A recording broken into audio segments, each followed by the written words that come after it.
G'day poker people, welcome back. Despite a little bit of a hiccup in the previous session, we are still roaring through the $50 an hour at 1-3 challenge.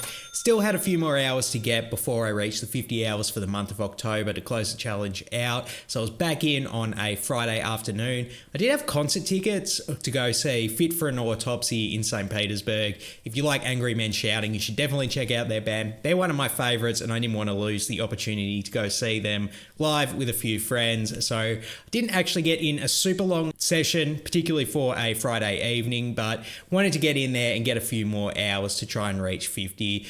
So I was in there rather early at about 4 p.m. where I played these interesting hands. It's a quicker session, but there was still plenty of action. Let's not waste any more time and get to gambling. Let's get to it.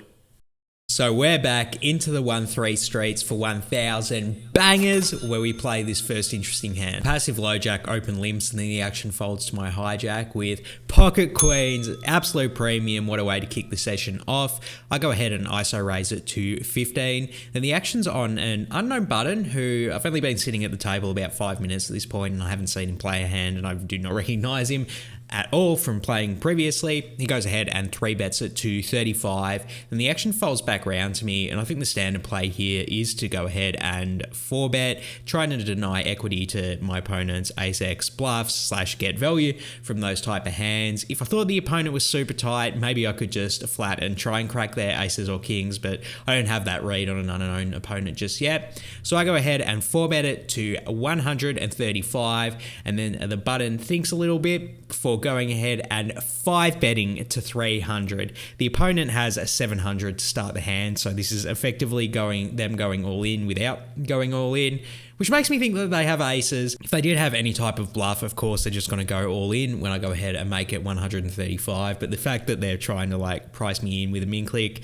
fairly certain they have aces now. Even against an opponent I don't have a huge read on. It's going to be aces a lot of the time when you get 5-bet in the 1-3 straights. So with that read in mind, there's nothing to do here but go ahead and fold the pocket queens. And then fortunately the villain was kind enough to show us they did have pocket aces. So already we're making a disciplined fold and avoiding absolute EV disaster by getting it all in against pocket aces pre-flop. Good start to the session. Let's keep going and let's go. Before we get into the next hand, I just wanted to take this opportunity to invite all of you to join the Anti-Gambling Gambling Club. Head over to lebets.com. We have a bunch of different anti-gambling gambling club t-shirts, hats, and hoodies in all different types of sizes and colors. So head over to lebets.com and join the club. But for now, let's get back into the gambling. Let's see if we can keep the good decisions going in this next hand. We see a limp from a passive under the gun player with a very short stack, only starting the hand with 150, and then I'm in the low jack with king jack offsuit. Definitely not the best hand that I would be raising over a limper in the low jack, but I think when the initial limper is very short stacked, you sort of want to use these high card hands to make an ISO with. So I go for it in this instance. I make it 15, and then I get called by a deeper stacked small blind as well as the original limper. So we go 3 ways to a flop of jack 8 deuce with 2 clubs. So pretty good flop for us. We do make our top pair. Small blind checks it over, and then under the gun actually leads for 25. I think we have a pretty interesting decision here between raising and just calling. Raising would just be to get it all in against the under the gun leader's range, who probably has a lot of draws at Jack X on this board. But I think flatting is slightly better just because if we flat here, it's more likely the small blind will come in with a dominated hand. And additionally, if the under the gun player is leading with a bluff or a semi bluff, we give them an opportunity to keep doing it on the turn. So I decide to just flat here and then the small blind gets out of the way. So it heads up with a short stack with an SPR that's just a little bit under 1.5. And then the turn is the 3 of spades, putting out backdoor spades. Now under the gun checks it over to me. I'm feeling extremely confident about the strength of my hand here, and I think the only move really to do is move it all in. I expect to get called by a worse Jack X for sure, maybe even like pocket 10s or 9s. I don't think would fold on such a wet board too, particularly when they got such a short stack. And draws, we can also get called by draws as well. So I decide to bet the Well, what I think is the maximum, I end up throwing out one black chip. Unfortunately, I misread villain's stack and they actually had 110 in their stack. So they actually do decide to just call. I didn't realize they only had 10 behind, but yeah, we've still got one more street of play left to go. The river's a queen of hearts. When the villain checks it over to me, I just shove for the villain's remaining $10, and then they actually fold. So there you go. It's almost for certain that they were on some type of a draw that missed on the river, and a little bit of careless, not reading my opponent's stack size right, cost me $10, but overall, I still like how I played this hand, despite the $10 mistake there.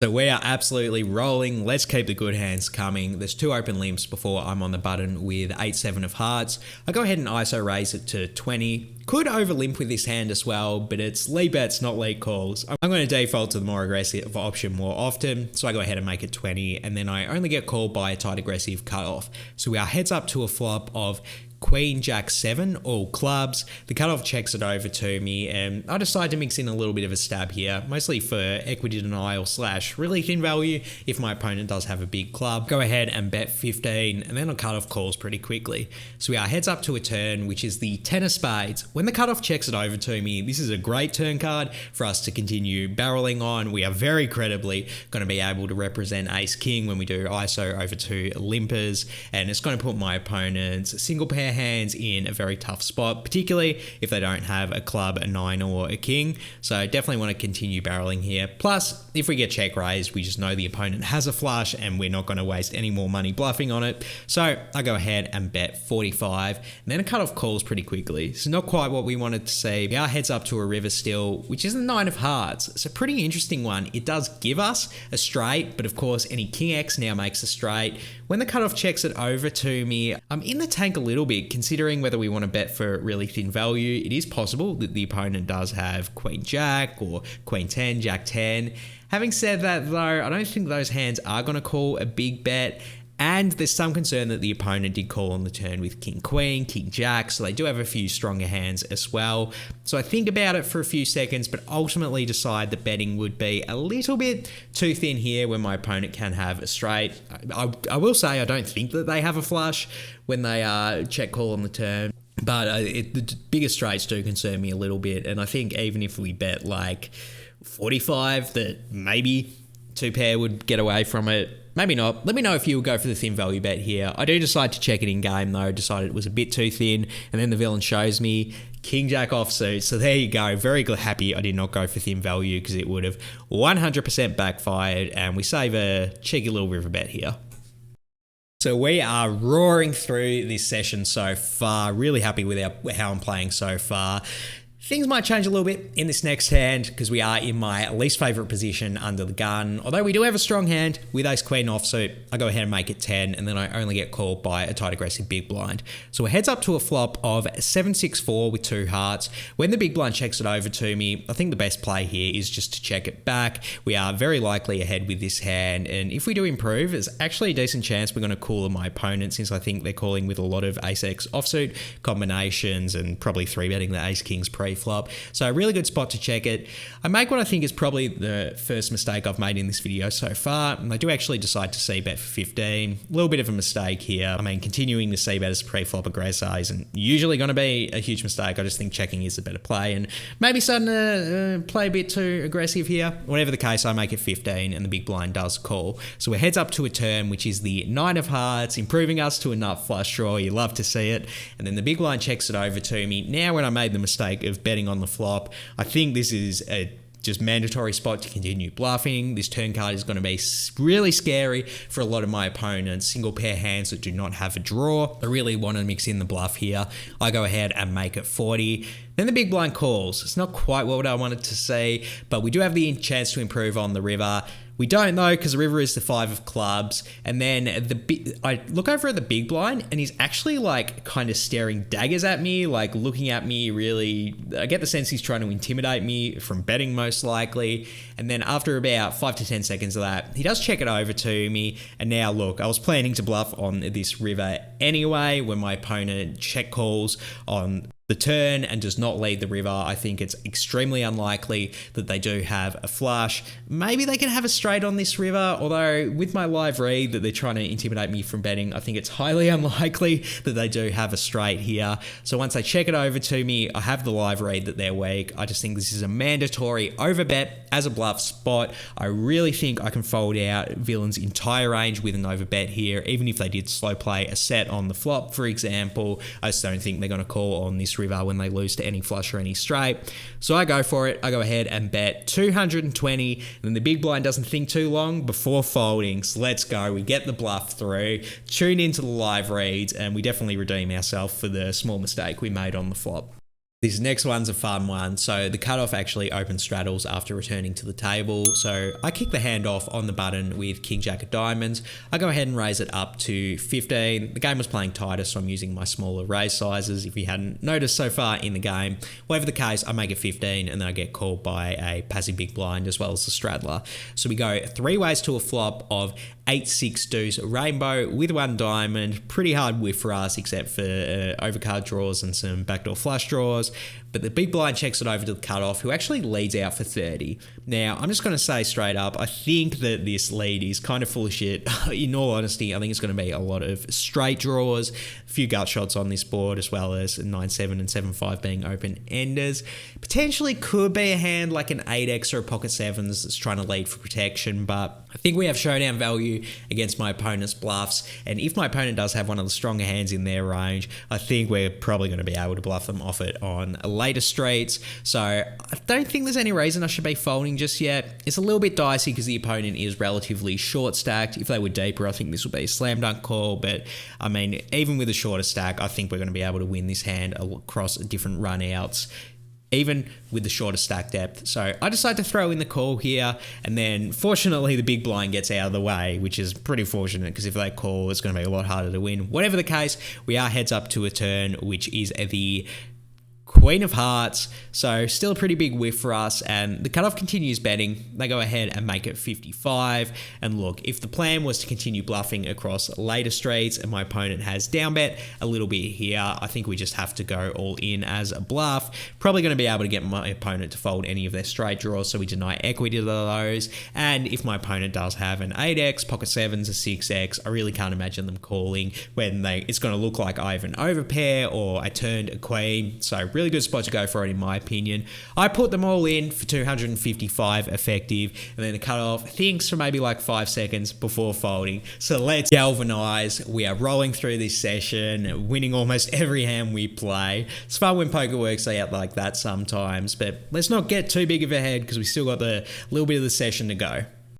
This next hand has a button straddle on. You love seeing that. I do think I'm playing really well so far in this session, but this hand might be where the train tracks start to fall off of the bandwagon wheels, or however the saying goes. Anyway, I'm in the low jack with ace-9 of clubs. I go ahead and raise it up to 25 out of position to the straddler, and then I get called by an aggressive cutoff as well as the button straddler. So we go 3 ways to a flop of a 7-7-6 rainbow with no clubs. Pretty big whiff for us, out of position to 2 people. I think this is going to be a spot I'm checking a lot of hands, especially this one.